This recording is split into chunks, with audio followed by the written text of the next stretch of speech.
So, hi. Assalamualaikum warahmatullahi taala wabarakatuh. Buenos dias a todos también.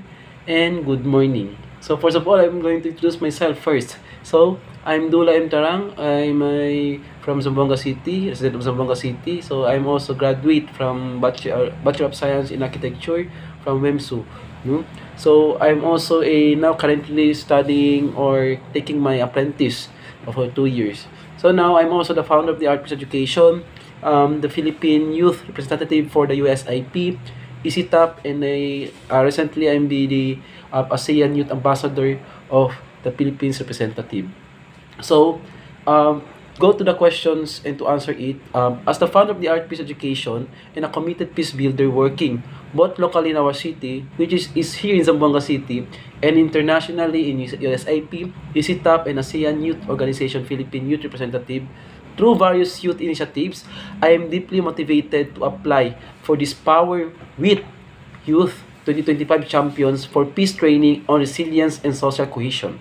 My intention is to further strengthening my capacity to lead and support young people in navigating social challenges, fostering resilience, and promoting inclusive peace narratives within vulnerable communities, especially from the island places.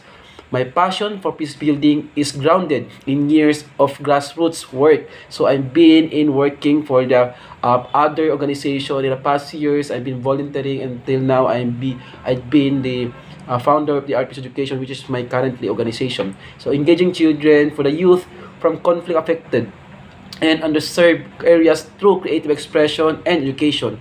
Through art education, I have led community workshops, peace caravans, and advocacy campaigns focused on countering violent extremism, social cohesion, and youth empowerment. Our programs have reached a tool for healing and social change. I am fully committed to actively participating in the program's timeline. No? So I'm the activities with strong time management and leadership experience. I can ensure that I'm going to attend for that particular program. This opportunity may ensure that it's a very brilliant and to shape my mind and to have an idea on how to prolong my leadership in doing service in our community. Hopefully, I've been the one of the participants or delegate on your advocacy of the Peace Champions. Hopefully, inshallah. And assalamualaikum warahmatullahi wabarakatuh.